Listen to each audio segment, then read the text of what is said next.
Okay, this is the second video from the meters that are on the other side of the wall that should have been sealed, and the grounding rods that should have been better buried, and the grounding circuit, the bonding grounding wire that wasn't attached to the other one. So now we're inside.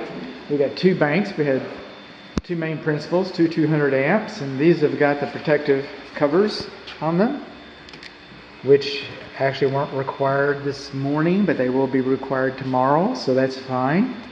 So that tells me what to do with the meter, because if they would do that with the main principals, if they do this with the panels, the load centers, they could have done it on the main principal. It's the principle of the thing.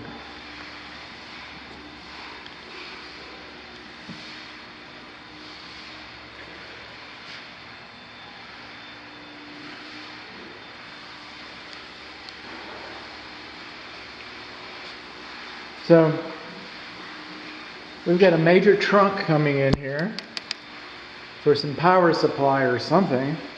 I have no idea what this is for. Okay.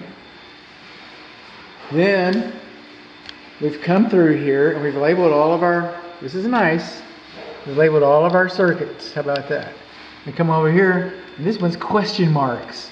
We don't even know what that goes to. We come down here, okay, well maybe they'll tell us in here. It'd be like number 22, right? And it's just blank.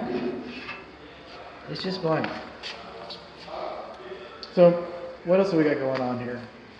Besides the mystery trunk and the blank circuit breaker. You can think of something else, bud, can't you? Oh, sure I can.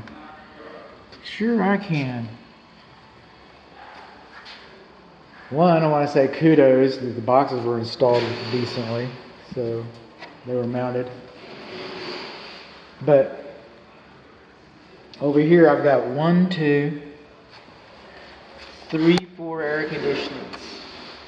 And each one of these air conditioning circuit breakers are 40 amps. One of them hasn't been installed yet. Okay. So we don't know what amperage that is. Another one takes a 40 amp breaker.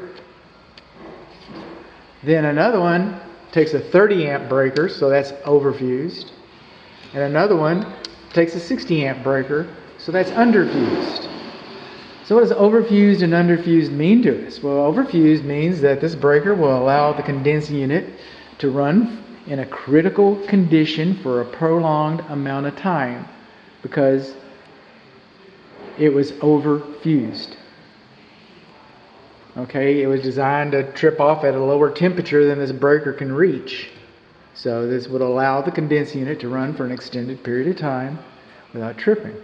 This one is underfused. What does that mean? Well, it means that this condensing unit can handle 60 amps worth of power, 60 amps worth of heat, but you're only getting 40.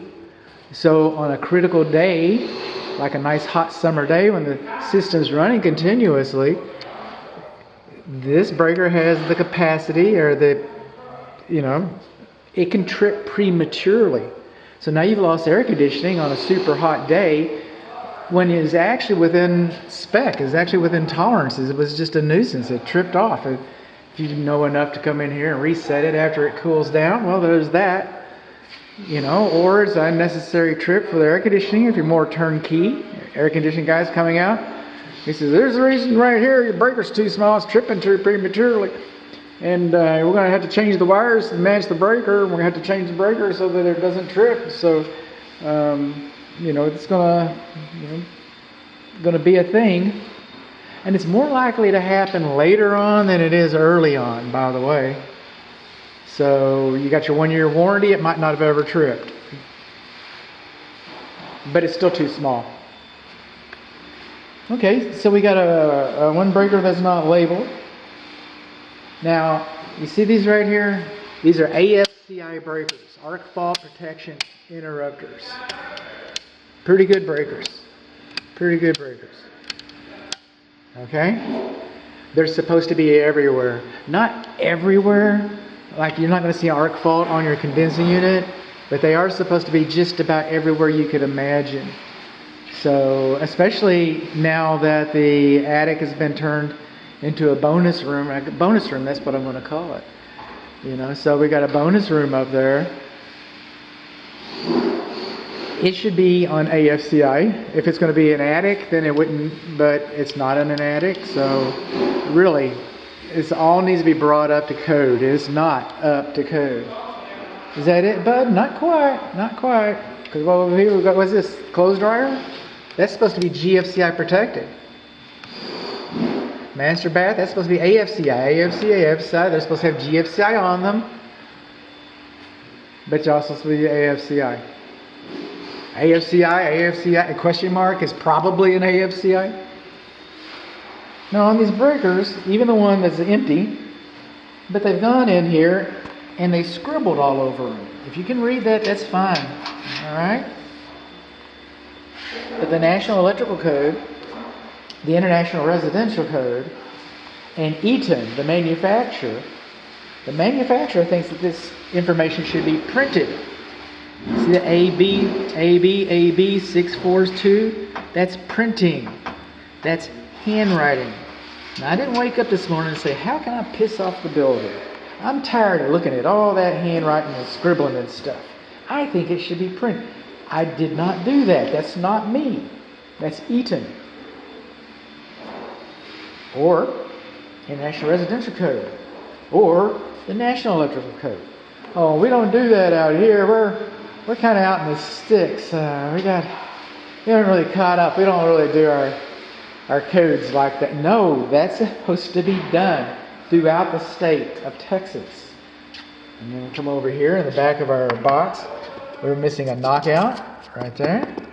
And, you know, if this box melts down, the reason why this box is metal, the reason why this box is made, the whole purpose of this box is so if that panel board melts down, and we've got an event, I hope you don't, we're supposed to keep it in the box.